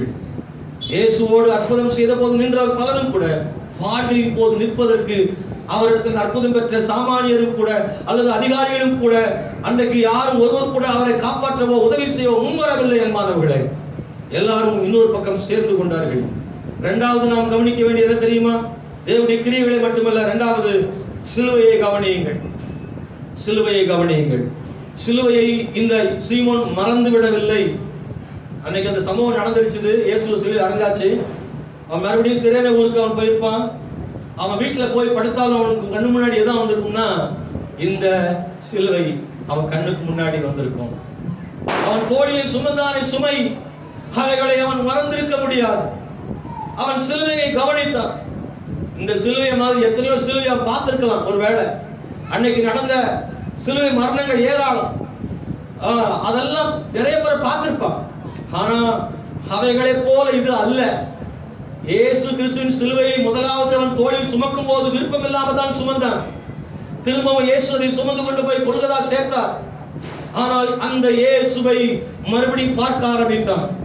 சிலுவையை அவன் இந்த எத்தனையோ சிலுவையை பார்த்திருப்பான், மறந்து போனான். ஆனா இந்த சிலுவையை அவன் சுமந்தான், மறக்கவில்லை. காரணம், அந்த சிலுவை சுமந்த இயேசுவினுடைய வார்த்தைகளையும் அவனுடைய செய்திகளையும் அவன் உற்று கவனிக்க ஆரம்பித்தான். சிலுவையையும் சிலுவையில் தொங்கினவரையும் கவனியுங்கள். நீங்க பாத்தீங்கன்னா இயேசு கிறிஸ்துவை கவனிச்சுட்டான். அவர் நடந்து போன விதம், இயேசுவின் சிலுவை இவன் சுமந்த பிறகு அவரே மறுபடியும் கேட்டு வாங்குறத அவன் பார்க்கிறான். கடைசி வரைக்கும் அவர் போன விதத்தை பார்க்கிறான். அவருடைய அமைதியை பார்க்கிறான். பொதுவா சிலுவையில் அறையப்படுறவங்களாம் பயங்கரமா கோவப்படுவாங்களாம். ஏன்னா அந்த பலி வேதனை மத்தியில கெட்ட வார்த்தை பேசுவாங்களாம். ஏன்னா அடி வயசு போறது சாவ போறதுல எல்லாத்தையும் சபிச்சுட்டு போகணும்னு நினைப்பாங்களாம். அப்படிதான மரண தண்டனை. ஏன்னா நம்மளை அடிச்சிருவாங்களோ, நம்ம கொன்றுவாங்களோ, அதெல்லாம் பயங்கர போறது சாவதான். அதனால கடைசியில போகும்போது என்ன ஆனாலும் பேசுவாங்க. ஆனா இயேசு கிறிஸ்து அப்படியெல்லாம் என்ன செய்யல, பேசல. மனத்தாழ்மையாய் சாந்தமா இருந்தார். மயிர்கத்தரிக்கு முன்பாக இருக்கிற ஆட்டை போல வாய் திறவாது இருந்தார்கள். அவன் இதுவரைக்கும் பார்த்தது மாதிரி இல்ல. சீமோன் பார்க்கிறான், இவர் வித்தியாசமானவராக இருக்கிறார், இவர் வித்தியாசமாக நடந்து கொள்கிறார், அமைதியாக இருக்கிறார், கோபப்படல. சிலுவைக்கும் போகும்போது பின்னாடி போறான். இயேசு கிறிஸ்து தொங்கும் போது பிதாவிகளுக்கு மன்னியும் தாங்கள் செய்கிறது அறியாமல் செய்கிறார்கள். இதெல்லாம் கவனிக்கிறான். குற்றவாளியை மன்னிக்கிறதை கவனிக்கிறார். ஒவ்வொன்றாய் கவனிக்கிறார். அன்பான கர்த்தருடைய பிள்ளைகளை, இந்த காலவேளையில அவனுடைய மனதில் ஏற்பட்ட மாற்றம். முதலிலே அவன் பார்த்தபோது சிலுவையை சுமக்க விருப்பமற்றவன் தான். அவன் இரண்டாவதாக அவன் அந்த சிலுவையை காணும் பொழுது, அவன் ஊருக்கு போன போது அவன் நினைச்சிருப்பான், உண்மையாகவே இவர் அங்க நடந்ததெல்லாம் பார்த்திருப்பான், உண்மையாக ஒரு தேவகுமாரன் தான். ஏன்னா அங்க இந்த 100க்கு அதிபதி சொல்றான் இவர் தேவகுமாரன். அந்த கைதி இன்னொரு குற்றவாளி சொல்றான், நீயோ இந்த தண்டனைக்கு பாத்திரவானா இருக்கிறாய், அவரை ஒரு குற்றமும் செய்யலன்னு அந்த திருடனே சொல்றான். வானத்திலிருந்து கர்த்தரே சாட்சி கொடுத்தாரு. எல்லாத்தையும் ஒவ்வொன்றா சிலுவை பாடுவாரத்தை பார்த்தா இப்பொழுது நினைக்கிறான், இல்ல இவர் உண்மையாகவே தேவகுமாரன் நினைக்கிறான். அவன் ஆண்டோடைய பிள்ளையாக மாறினான், முழுவதும் ரட்சிக்கப்பட்டு விட்டான். பின்னாடி நீ படிச்சு பார்த்தீங்கன்னா அன்பான கர்த்தருடைய பிள்ளைகளை, வாழ்வில் பெரிய மாற்றங்களை அவன் கண்டதை நாம் பார்க்கிறோம். இரவு பகலெல்லாம் அவனுக்கு இந்த சிலுவை சுமந்த நிகழ்ச்சி கண்கள் முன்பாக நிற்கிறது. லூக்கா சுவிசேஷம் 14ஆம் அதிகாரம் 27ஆம் வசனத்தில் வாசிக்கிற போது அங்கே சொல்லப்பட்டிருக்கிறது, என்னை பின்பற்றி வர விரும்புகிறவன் தன் சிலுவை எடுத்துக்கொண்டு சுமந்து கொண்டே என் பின்னே வர கடவன் சொல்றார் ஆண்டவர். அல்லேலூயா. உண்மையாகவே அவரை பின்பற்றி வர விரும்புகிறவன் அவர்களுடைய சிலுவையை, அவர் கொடுத்த சிலுவையை சுமந்து வரக்கூடியவன் தான் அவருக்கு சீஷனாக இருக்க முடியும். அப்படின்னா அவரை பின்பற்றக்கூடியவனாக இருக்க முடியும். சீஷனா பின்பற்றுகிறவன் அர்த்தம். யார் என்னை பின்பற்றுகிறவன்? சிலுவை சுமந்து வருகிறவனை பின்பற்றுகிறவன். கடைசி வரைக்கும் பாடு கஷ்ட வேதனைகள்ல ஓடாம நிக்கிறவன் தான் சீஷன். என்ன பிரச்சனை வந்தாலும் அவரு கூட நிக்கிறவன் தான் சீஷன். ஆண்டவர் தெளிவா சொல்றாரு, சிலுவை சுமக்காதவன் எனக்கு சீஷனா இருக்க முடியாது. சகோதர சகோதரி, நீங்களும் நானும் பாடுகள் மத்தியில் அவரை பின்பற்றி வருகிறோமே, நீங்களும் நானும் சீஷன் என்று கர்த்தரே சொல்றாரு. 2 கொரிந்தியர் புத்தகம் 4ஆம் அதிகாரம் 10ஆம் வசனத்துல பவுல் சொல்றாரு, இயேசுவின் மரணத்தை நாங்கள் சுமந்து திரிகிறோம் சொல்றாரு. எதை சுமக்கிறதுக்கு நாம் சந்தோஷப்படுவோம், மகிழ்ச்சிப்படுவோம், அற்புதங்களையும் அடையாளங்களையும் சந்தோஷமான காரியங்களையும் நாம் சுமக்க விரும்புவோம். ஒரு பிறப்பை, ஒரு திருமணத்தை, ஒரு பிறந்த நாளை, ஒரு சந்தோஷமான செய்தியை நாம் சுமக்க ஆசைப்படுவோம். ஆனா பவுல் சொல்றாரு, மரணத்தை, அவருடைய மரணத்தை நாங்க செய்யறேன் சுமக்கிறேன். அவர் மரணம் தான் எனக்கு ஜீவனை எனக்கு கொடுத்துருக்கு, எனக்கு ஜீவனை கொடுத்து அவருடைய மரணத்தை நான் சுமக்க விரும்புறேன். அன்பான கர்த்தருடைய பிள்ளைகளை, சிலுவையை கவனியுங்கள், மறந்து விடாதீர்கள். பாடுகளை விட்டு விடாது, சிலுவைனா பாடுகள் தான். பாடுகளை விட்டு விடாதீர்கள், மறந்து விடாதீர்கள். இந்த பாடுகளை மறந்து விடாமல் அதை விட்டு விடாதீர்கள், சுமந்து விடுங்கள். அதுதான் நமக்கு மகிமையானதாக இருக்குன்னு வசனம் சொல்லுது. 3வது நான் சொல்லி ஜெபம் வருகிற மாற்றத்தை கவனியுங்கள். உண்மையாகவே அன்பானவர்களே, சிலுவையை கவனித்து தேவ சித்தத்தை கவனித்தால் அவருடைய மாற்றங்களை நாம் கவனிக்கும்படி கர்த்தர் நமக்கு கிருபை செய்வார். சிறைனை ஊரனாகிய சீமோனுடைய வாழ்க்கையில் என்ன மாற்றம் ஏற்பட்டது? நான் ஏற்கனவே சொன்ன, அவன் கர்த்தருடைய பிள்ளையாக மாறிவிட்டான். அவன் சிலுவை சுமந்தது அவருடைய வாழ்க்கையில் மாற்றத்தை கொண்டு வந்தது. தேவ சித்தத்தை அவன் புரிந்து கொண்டான். பின்பதாக வீட்டில் போய் நினைச்சிருப்பான், நல்ல வேலை நம்மளை பிடிச்ச எப்படியோ சிலுவை சம்பவிச்சிட்டாங்க, ஒருவேளை நான் வேண்டான்னு இருந்தேன்னா அந்த பாக்கியம் நான் என்ன செஞ்சிருப்பேன், இழந்து போயிருப்பேன். ஒரு ஆண்டவருடைய சிலுவையை நான் சுமக்க எனக்கு வாய்ப்பு கிடைச்சது. நாம கூட இன்னைக்கு நினைக்கிறோம், ஒருவேளை அந்த சிலுவை நான் கூட சுமந்துக்கலாமோ, எனக்கு கிடைச்சது நல்லா இருக்கு வாய்ப்பு. இப்ப நினைக்கிறோம், அப்ப இருந்து ஓடி போயிருக்கோம். ஆனா இப்ப நினைக்கிறோம், நான் அந்த வழியாய் போய் என்னை பிடித்து இழுத்து சிலுவை எடுத்து என் மேல வச்சு சுமக்க முடியாட்டாலும் பின்னாடியாவது கொஞ்சமாவது தூக்கிட்டாவது வந்திருப்பனே, ஒரு கையாவது பிடிச்சிருந்தா எனக்கு ஒரு பாக்கியம் கிடைச்சிருக்காதான்னு சில நேரம் நமக்கு அந்த ஒரு ஆசை இருக்கு இல்லையா? இன்னைக்கும் அங்க போறாங்களாம், ஏசு சுமந்து சிலுவை சுமந்ததுன்னு ஒரு சிலுவை வச்சிருக்காங்களாம், அதை கொஞ்சம் சுமந்து பார்க்கறாங்க, ட்ரைனிங் எடுத்தாங்களாம். ஏசு சிலுவை சுமந்த இடத்துல சுமந்து பார்க்கறாங்க, ஏசு கெத்செமனே தோட்டத்துல ஜெபம் பண்ண இடத்துல முட்டி போட்டு வர்றாங்களாம். இப்படி ஒரு ஆசைக்கு போயிட்டு வர்றாங்க. அந்த சிலுவையில அன்பானவர்களே, இவன் வாழ்க்கையில் ஒரு பெரிய மாற்றத்தை ஆண்டவர் கொடுத்தார். இவன் ஒரு புது மனுஷனா மாறிட்டான். இதற்கு முன்பு பஸ்கா பண்டிகைக்கு வந்த அவன், பின்பு அவன் பெந்தெகோஸ்தே பண்டிகைக்கும் அவன் வந்திருக்க வேண்டும். அப்போஸ்தலர் நடவடிக்கைகள்ல 2ஆம் அதிகாரத்துல 10ஆம் வசனத்தில் படிச்சீங்கன்னா, பரிசுத்தாவி ஊற்றப்பட்ட போது சிரேனே ஊரார் அங்கே இருந்தார்கள் என்று சொல்லப்பட்டது. ஒருவேளை இவன் அங்கே இருந்திருந்தானா என்பது தெரியவில்லை. ஜெபாலயத்துல அப்போஸ்தலர் 6:10 சிரேனே ஊரானாகிய மக்கள் இருந்திருக்காங்க. அப்போஸ்தலர் 11:19 முதல் 21 வரை கர்த்தரை தெய்வம் என்று அறிவித்தார். அப்போஸ்தலர் 13:1 சிரேனே ஊராராகிய 2 பேர் அவர்கள் தீர்க்கதரிசிகளாக போதகர்களாக இருந்தார்கள் என்று சொல்லப்பட்டது. சிரேனே ஊர்ல இருந்து ஒரே ஒரு மனுஷன் தான் இவன் வந்தான், சீமோன். ஆனா இப்போ இந்த சீமோன் மூலமாக அந்த பட்டணத்தை சார்ந்தவர்கள், அந்த ஊரை சார்ந்தவர்கள் நிறைய பேர் இயேசு கிறிஸ்துவை ஏற்றுக்கொண்டு தேவனை சொந்த ரட்சகராக ஏற்றுக்கொண்டார்கள். இதை கேட்கிற சகோதர சகோதரி, இவனுடைய குமாரர்கள் 2 பேர். அவர்கள் ஒருவன் அலெக்சாந்தர், இன்னொருவன் ரூபே. இந்த ரூப் இருக்கிறான இவன் பவுல் அப்போஸ்தலனோடு சேர்ந்து ஊழியம் செய்கிற ஒரு நல்ல பாக்கியத்தை பெற்றான். அன்பானவர்களே, அவனுக்கு அந்த பாக்கியம் கிடைச்சது. ரோமர் புஸ்தகத்தில் 16ஆம் அதிகாரம் 13வது வசனத்தை படிச்சீங்கன்னா அங்க சொல்லப்பட்டிருக்கு, ரூபையும் அங்கே அவன் தாயாகி என் தாயின்னு சொல்றாருல்ல, கர்த்தருக்குள் தெரிந்து கொள்ளப்பட்ட ரூபையும் எனக்கும் தாயாகிய அவனுடைய தாயையும் வாழ்த்துக்கள். நல்லா கவனிங்க. சும்மா ஏதோ வேடிக்கை பார்க்க வந்துட்டு ஒரு சிலுவை சுமந்தவனுக்கு வீட்டுல ரட்சிப்பு, அவன் மகன் தீர்க்கதரிசி, அவனுடைய மனைவியும் பவுலுடைய ஊழியத்துல உதவி. அப்போஸ்தலன் பவுல் கூட ஊழியத்துல உதவி. அப்போஸ்தலன் பவுல் சொன்னாரு, சிரேனே ஊரானாகிய சீமோனுடைய மனைவி எனக்கும் அம்மான்றார். அவனுடைய குமாரன், அவனை பாராட்ட சொல்றாரு. பாராட்டுகள் கொடுக்கப்படுகிறது. இதை கேட்கிற சகோதர சகோதரி, ஆமென் ஸ்தோத்திரம். இன்னொரு மகன் அலெக்சாந்தர் தேசத்துல ஒரு பெரிய அதிகாரியாக இருந்ததாக சொல்லப்படுகிறது. அவனுடைய பிள்ளைகளை கர்த்தர் ஆசீர்வதிச்சிருக்கிறார். நான் திரும்பவும் சொல்றேன், அன்பான கர்த்தருடைய பிள்ளைகளே, கட்டாயத்திற்காக சிலுவை சுமந்த ஒருவனுக்கே அவன் குடும்பத்தை இவ்வளவு ஆசீர்வதிப்பாரானால், விரும்பி சுமக்கிற உங்களை உங்கள் குடும்பத்தை ஆசீர்வதிக்காமல் இருப்பாரா? பிடிச்சு எடுத்துட்டு வந்து சிலுவையை வச்சு சுமந்தவனுக்கே இவ்வளவு ஆசீர்வாதம்னா, நானே சுமக்கிறேன்னு முன் வந்து கழுத்தை கொடுத்த உங்களுக்கு ஆசீர்வாதம் தராம இருப்பாரா? அவர் ஒரு நாளும் உங்களுக்கு ஆசீர்வாதம் கொடுக்காமல் இருக்க மாட்டார். கொடுப்பார், உங்களை கைவிட மாட்டார். கண்கள் முடிஞ்சாமன பிறந்த கால வேளையில் தேவனுடைய பிள்ளைகளை, அவருடைய சிலுவை பாரமானதுதான். ஆனா அவரோடு கூட சேர்ந்து சுமக்க விரும்பினால், அன்பானவர்களே, பாடுகளின் சுமைகளை எல்லாம் கர்த்தர் மாற்றி ஆசீர்வதிப்பார். ஓ ஹalleluya, ஹalleluya, ஹalleluya. ஒரு வார்த்தை சொல்லி ஆண்டு ஒப்பு கொடுத்து ஜெபம். நமக்கு ஒரு 5-6 நிமிஷம் இருக்குது. எல்லாரும் ஜெபம். ஆண்டவரே மை ஸ்தோத்திரிக்கிறோம், ஆண்டவரே நன்றியோடு நாங்கள் துதிக்கிறோம் தேவனே. ஹalleluya. ஓ கர்த்தர் மிகவும் நல்லவர். சிலுவை சுமந்தோராய் ஓ நம்முடைய தேவ சமூகத்துக்கு வருவோமாக. நம்முடைய வாழ்விலே சிந்தையிலே சிலுவை சுமப்போமாக.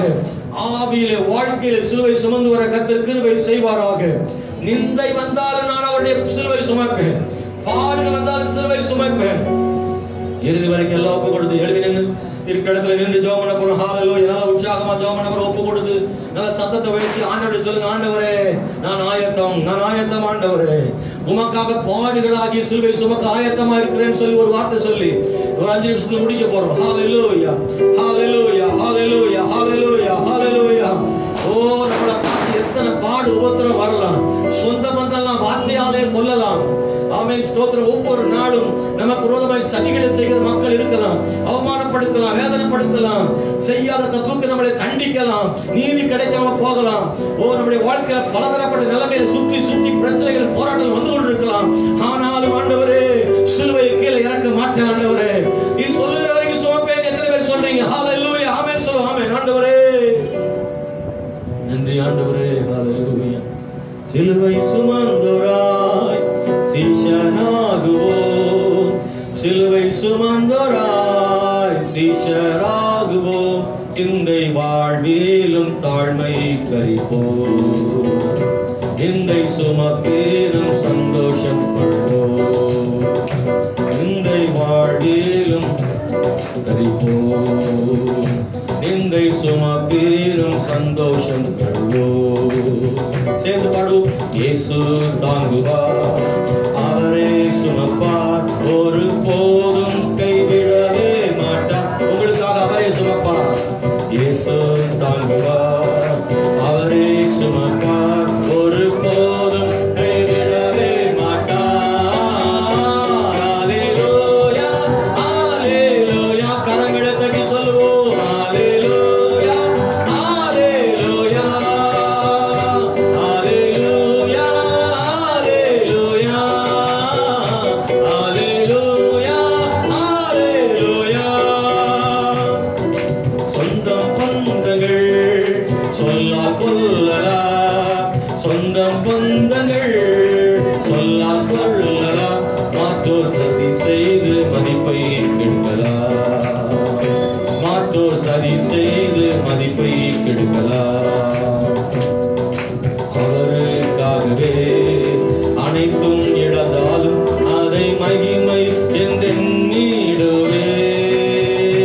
பெருகவும் வேண்டுமே. அவர் பெருகவும் நான் சிறுகவும் வேண்டுமே. கிருபை தருகிறார் திருதாமாக்கிடேன், அதை நித்தமும் காத்து கொள்வேன். கிருபை தருகிறார் திருதாமாக்கிடேன், அதை நித்தமும் காத்து கொள்வேன்.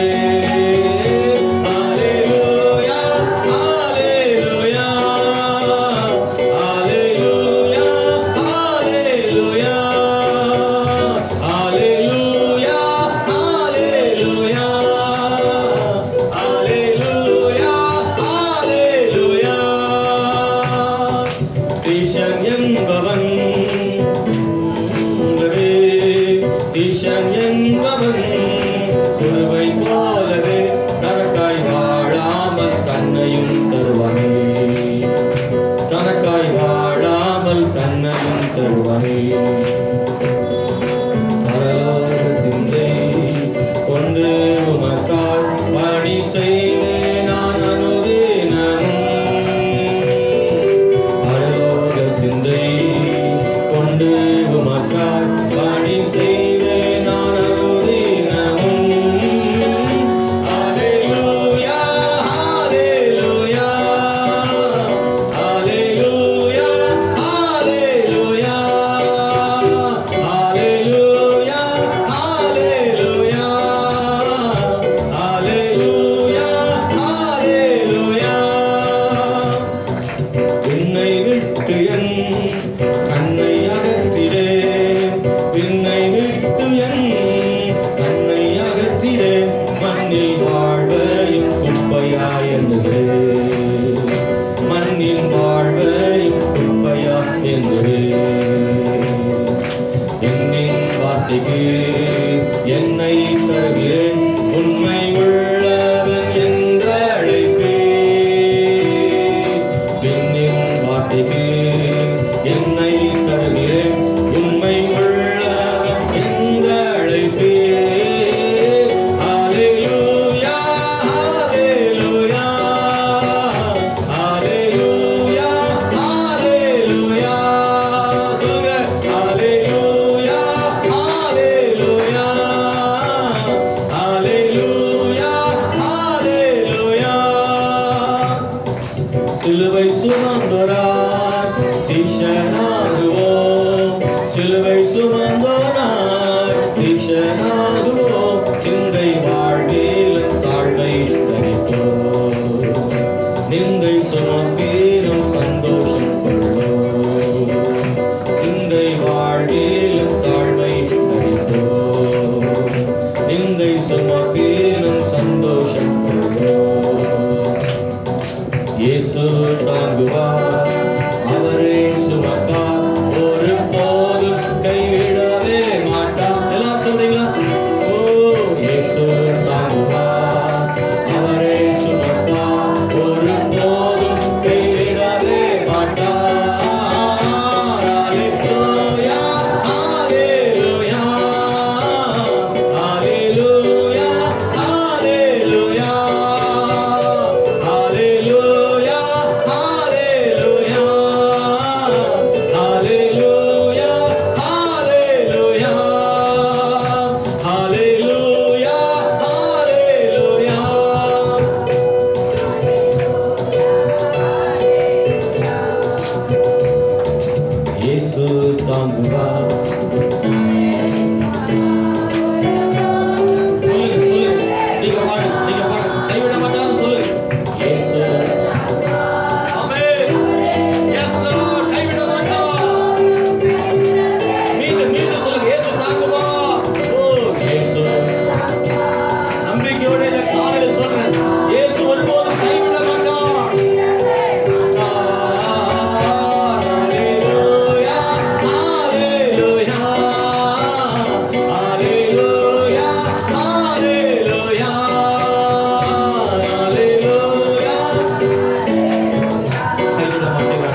முன்னாடி ஒப்பு கொடுத்து ஜெபம் பண்ண போறோம். உங்களுக்காக நான் ஜெபம் பண்ண விரும்புறேன். யாரெல்லாம் இப்படிப்பட்ட இந்த செய்தி உங்களுக்கு பிரயோஜனமா இருந்துச்சோ, இந்த செய்தியின் மூலம் அவங்க கூட ஆண்டவர் பேசியிருந்தேன், உங்களுக்கு ஒப்பு கொடுக்குற விதமா கையை வைத்து ஆண்டோட ஜெபம் பண்ணுங்க. உங்களுக்காக ப்ரேயர் பண்றேன். ஒரு நாள் இந்த சிலுவை நான் இறக்கி வச்சிருக்கிறார். அவர் என்னை இறக்கி வைப்பார். என் சிலுவை அவரே சுமப்பார். அவர் தாங்குவார். அது வரைக்கும் நான் அவர் பின்னாடியே போக விரும்புறேன். ஒரு நாள் நான் பின்வாங்கி போயிட மாட்டேன். நான் வழி மாறி போயிட மாட்டேன். தப்பிச்சு ஓடிட மாட்டேன். இயேசுவின் பின்னே போக துணிந்தேன். பின்னோக்கே நான் ஓ அவர் பின்னே போக விரும்புகிறேன். உலகமே என் பின்னால், சிலுவையின் முன்னால் நான் அவர் பின்னே போக விரும்புகிறேன். என் பரலோகத்தின் பிதாவே, வல்லமையான ஆண்டவரே, இந்த கால வேளையில எல்லாருக்காக நம்முடைய ஊழியக்காரன் ஜெபிக்கிறேன். கர்த்தர் தெரிந்து கொண்ட நாள் முதல் கொண்டு நம்முடைய பிள்ளைகள் பின்னாடி பின்பற்றி வருகிறோம்.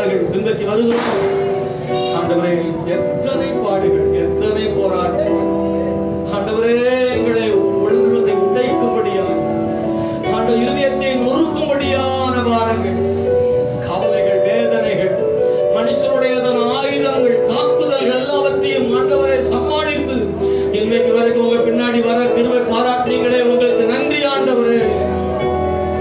இதுக்கெல்லாம் காரணம் கர்த்தர் எங்களை தாங்கினீர்.